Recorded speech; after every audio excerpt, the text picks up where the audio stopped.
ఇదిగోండి నా దగ్గరకు వచ్చిన తర్వాత కొన్ని సంవత్సరాల తర్వాత ఇది భిన్నమైంది సాలగ్రామం. అయితే దాంట్లో సాక్షాత్ నిజంగా ఒళ్ళు గగురు పొడిచినాయండి. ఈ సాలగ్రామంలో ఉన్నటువంటి శ్రీ మహావిష్ణువుని చూడగానే నాకైతే నిజంగా కళ్ళల్లోంచి నీళ్లు ఆగలేదండి.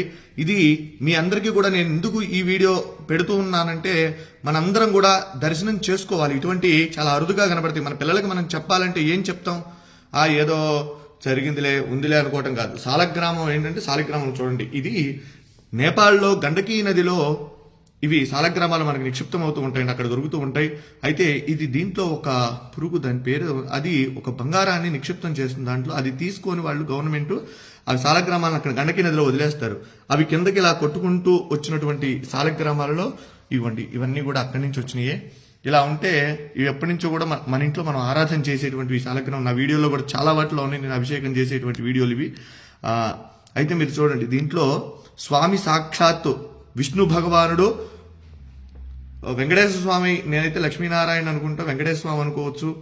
అలానే అంత క్లియర్గా ఉంది చూడండి, ఎంత రూపం, శంఖు చక్ర గద రూపం, స్వామి అసలు మాలలతో సహా ఉన్నాడు. నిజంగా ఇది చూసినటువంటి వారు నిజంగా జన్మ తరించినటువంటిదేనండి.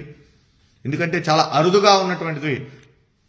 విష్ణు భగవానుడు దశావతారాలలో ఆయన అవతరించి మనందరికీ కూడా